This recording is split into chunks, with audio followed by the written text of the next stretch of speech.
Hello नमस्कार दोस्तों, passion gardening में आपका बहुत बहुत स्वागत है।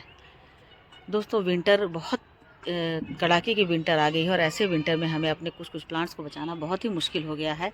क्योंकि विंटर में क्या होता है कि बहुत जो ठंड पड़ती है, ठंड जो रात में ओस गिरती है, पूरे चूँकि रात हमारी लंबी होती है और लंबी रात में लगातार ओस गिरते हैं, तो ओस के कारण हमारे बहुत सारे प्लांट जो है उनसे बहुत इफ़ेक्टेड हो जाते हैं और वो बच नहीं पाते हैं।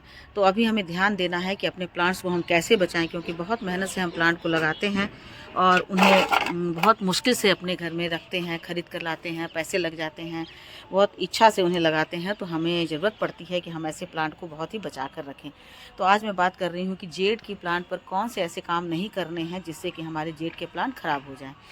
कई बार हमें ध्यान नहीं देते, हमें लगता है कि प्लांट है, प्लांट के मिट्टी सूख रही है तो उसमें ढेर सारा पानी डाल दो, प्लांट को धूप में रख दो, जाड़े का दिन है तो प्लांट को धूप में रख दो और फिर धूप से उठाने की याद नहीं रहती है, तो प्लांट वहीं के वहीं रह जाते हैं। और भी हमें ये भी लगता है कि नहीं, बहुत दिनों से गुड़ाई नहीं हुई है तो चलो आज गुड़ाई कर देते हैं, और गुड़ाई करके हम उसमें फर्टिलाइज़र डाल देते हैं। तो ये सारे काम करने से हमें हमारे जो प्लांट हैं वो धीरे धीरे ख़राब होने लगते हैं। तो हमें ये बात ध्यान रखना है कि हमें अपने प्लांट की कैसी केयर करनी है जिससे कि दिसंबर और जनवरी के मंथ में हमारे प्लांट पूरी अच्छी तरह से सर्वाइव कर पाए, क्योंकि ये डोरमेंसी का पीरियड है। तो डोरमेंसी के इस पीरियड को बहुत अच्छे से संभाल पाएँ और डोरमेंसी के बाद वो पूरी तरह से फरवरी में बहुत अच्छे से ग्रोथ लेकर के आएँ। तो कौन कौन से काम नहीं करने हैं आज मैं उस पर बात करूँगी। तो सबसे पहली बात है दोस्तों कि देखिए हमारे जो गमले हैं उसकी मिट्टी कितनी सूखी है ना। मिट्टी सूखी हुई है, हमें इसमें पानी इसमें तब देना है जब हमें ये लगे कि मिट्टी बहुत ज़्यादा सूख गई। देखिए दोस्तों, ऊपर से लग रहा है कि मिट्टी बहुत ही सूखी हुई है, लेकिन मैं थोड़ी सी गुड़ाई करके आपको दिखला देती हूँ कि मिट्टी देखिए नीचे से गीली है ना। मिट्टी नीचे से गीली यानी कि मॉइस्चर इसमें पूरा है। अब ऐसे में यदि बिना ये चेक किए हैं हुए ही हम इसमें पानी डाल देते हैं तो क्या होगा कि इसकी जड़ें जो है वो धीरे धीरे गलने लगेगी, क्योंकि आप देख रहे हैं कि मिट्टी इसके अंदर से कितनी गीली है, बहुत अधिक इसमें मॉइस्चर है, आपको दिख रहा है। यहाँ पर इसकी जो है रूट्स निकले हुए हैं। अब ऐसे यदि मिट्टी में हम पानी डाल देते हैं तो इनकी जड़ें जो है वो पानी से गल जाएंगी और फरवरी आने से पहले ही हमारा प्लांट डाई हो जाएगा, मर जाएगा, सूख जाएगा, उसके सारे पत्ते गिर जाएंगे और ये जो स्टेम आप देख रहे हैं, जो इतनी मजबूत स्टेम आपको दिख रही है, वो धीरे धीरे गलना शुरू हो जाएंगी। तो हमें ये देखना है कि डोरमेंसी का पीरियड है, अभी ये ग्रोथ नहीं करते हैं, तो अभी यदि हम उन्हें खाद और पानी डालते हैं तो खाद और पानी को वे ग्रास्प नहीं कर पाएंगे, एब्जॉर्ब नहीं कर पाएंगे। तो क्या होगा, धीरे धीरे वो उनकी जड़ों के पास जमा रह जाएगा, जिससे कि वो उनकी जड़ें वहाँ पर गल जाएंगी और गलने के साथ ही हमारे ये जो इतने सुंदर से प्लांट हैं आप देख रहे हैं वो मर जाएंगे, वो बचेंगे नहीं। इसीलिए आपको बहुत ज़्यादा केयर करना है कि कैसे हम ये करें कि हमारे प्लांट बिल्कुल सुरक्षित रहें। दूसरी टिप्स है दोस्तों कि हमें इनकी गुड़ाई नहीं करनी है। मैंने थोड़ी सी गुड़ाई की है, आपने देखा होगा कि यहाँ जब मैं गुड़ाई की थी तो इनकी जड़ें यहाँ से निकली पड़ रही हैं। अब यदि जड़ें यहाँ से निकल जा रही हैं तो जड़ क्या होगा, कट जाएगा और इनमें ग्रोथ तो हो नहीं रही है। साइंटिफिक रीज़न ये है कि जब हमारी प्लांट की जड़ें ग्रोथ में रहती हैं तो उस समय हम उनके जो फाइबर्स रूट हैं उन्हें हम कट करते हैं तो दोबारा से उनकी नई रूट निकल आती है, क्योंकि उस समय वो ग्रोइंग एज में रहते हैं। तो इस तरह से नई नई रूट आ जाती हैं, जिससे कि प्लांट के ग्रोथ बहुत अच्छे हो जाते हैं। लेकिन अभी चूंकि उनके प्लांट के ग्रोथ रुके हुए हैं, वो डोरमेंसी में है, पौधा अभी सोया हुआ है, तो सोए हुए पौधे को अब यदि आप छेड़ते हैं तो इस तरह से उन्हें नुकसान पहुंचता है और उनकी जड़ें हैं धीरे धीरे वो गलने लगेंगी और वहाँ से उनमें फंगस लग जाएगा और उसके बाद वो डाई हो सकते हैं। तो हमें ये बिल्कुल ध्यान देना है कि हमें इस तरह से प्लांट को अभी छेड़ना नहीं है। देखिए अभी इनके पत्ते कितने थोड़े से पतले हो गए हैं, क्योंकि ये जाड़े का दिन है और अभी ये सो रहे हैं, सोने वाला इनका पीरियड है। तो इनमें जो छोटी छोटी ग्रोथ अभी पिछले मंथ हुई थी वो वैसी की वैसी ही पड़ी हुई है, वो बड़ी नहीं हुई है।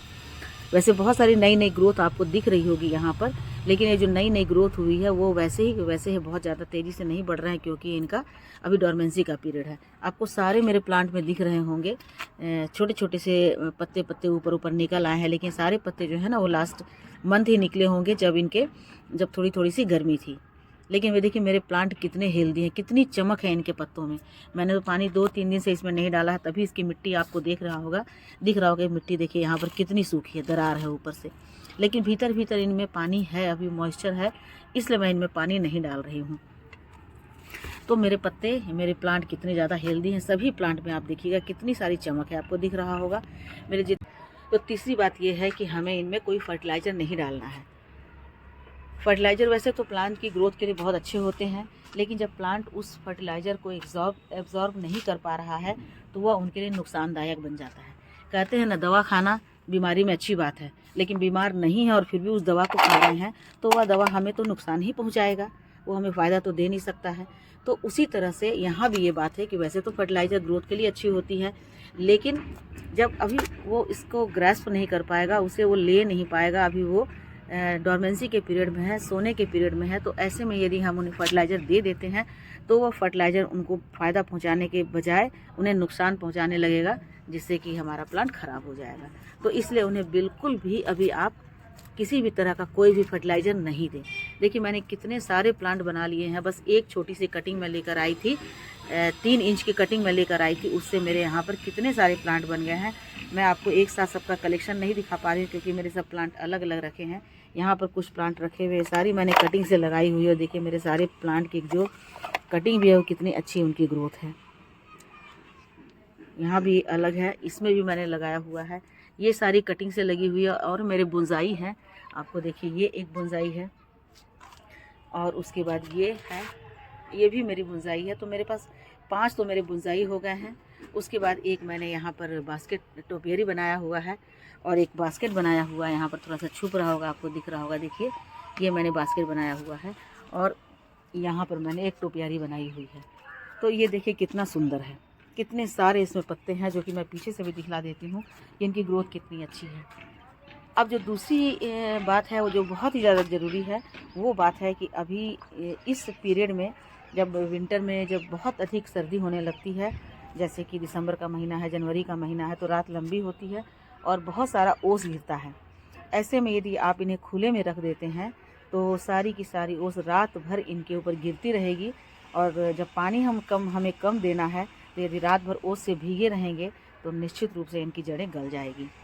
और वो जो ओस गिरेगी वो कितनी ठंडी होती है, रात में ठंडे में। दिन में हम थोड़ा पानी दे भी देते हैं तो वह पानी सूरज की रोशनी या गर्मी जो है वो सोख भी लेता है, लेकिन रात में जो शीत के रूप में पानी गिरेगा वो तो ठंडी ही ठंडी रह जाएगी।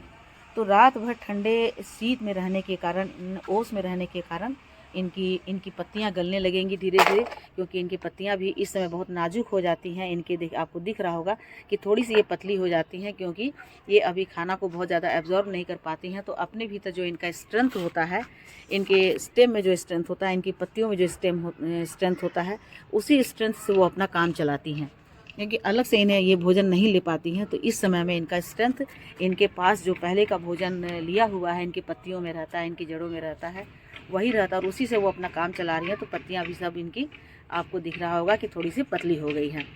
आप टच करेंगे तो आपको देखो एक पत्ती टूट गई, ये टच करेंगे तो आपको पता चलेगा कि देखिए कितने हेल्दी हैं, कितनी चमकदार हैं, लेकिन फिर भी ये थोड़े से पतले हो गए हैं। तो इन्हीं से काम चला रहे हैं। तो ऐसे में यदि इनके ऊपर लगातार रात भर ओस की बूंदें गिरती रही तो ठंड में ओस की बूंदों के गिरने से इनकी पत्तियां गलने लगेगी, और जब सारी पत्तियां गलने लगेगी तो धीरे धीरे इनके स्टेम भी गलेंगे और उसके बाद फिर ये धीरे धीरे बिल्कुल इसमें फंगस भी लग जाएगा और ये सड़ने लगेंगे, जिससे कि आपका प्लांट नहीं बचेगा। तो इसीलिए आप इसे ऐसी जगह में रखें जहाँ पर कि ऊपर में शेड हो। तो मैंने इसे ऐसे ही छोड़ दिया है। और देखिए यहाँ मैंने इसे हैंगिंग बास्केट में लगा दिया, तो ये खुले में है। तो खुले में होने के कारण आपको दिख रहा होगा कि क्या डिफरेंस है। वहाँ की जो पत्ती थी वो कितनी चिकनी चिकनी थी, लेकिन यहाँ की जो पत्ती है आप देखिए इनका रंग जो है थोड़ा सा उदास पड़ गया है। मैं यहाँ से इसे निकाल दूँगी क्योंकि ये बिल्कुल खुले में है और इनमें कितना गैप हो गया है। तो इनमें आपको दिख रहा होगा कि इन पत्तियों में वैसी चमक नहीं है जो कि शेड में रहने वाली पत्तियों में थी। तो बस दोस्तों, इस छोटी छोटी बातों का ध्यान रख के आप अपने जेड को सूखने से, मरने से बचा सकते हैं। और विंटर में, दिसंबर और जनवरी के महीने में ये बहुत ज़्यादा ध्यान देना है, क्योंकि यदि आप ध्यान नहीं देंगे तो आपके इतने सुंदर जेड प्लांट जो बहुत ही लकी माने जाते हैं और हमारे घर के लिए बहुत ही शुभ माने जाते हैं, बहुत ही अच्छे एयर प्यूरीफायर होते हैं, लकी प्लांट होते हैं, तो वह प्लांट आपके घर में नहीं रह पाएगा। इसलिए छोटी छोटी बातों का ध्यान रख के आप अपने जेड प्लांट को सुरक्षित रखेंगे, क्योंकि हर वीडियो में तो ये होता है कि जेट प्लांट पर क्या करना चाहिए, लेकिन इस वीडियो में मैंने बताया कि जेट प्लांट पर अभी क्या नहीं करना चाहिए। तो इस तरह से जेट प्लांट को आप सुरक्षित रख सकते हैं। दोस्तों, मेरी शेयरिंग अच्छी लगी हो तो लाइक शेयर कमेंट कीजिए। मेरे चैनल पर नए हैं तो मुझे सब्सक्राइब भी कर लीजिए। मिलती हूँ अगले वीडियो में एक नई जानकारी के साथ। तब तक मेरे साथ बने रहें और अपना ढेर सारा ख्याल रखें। Thank you.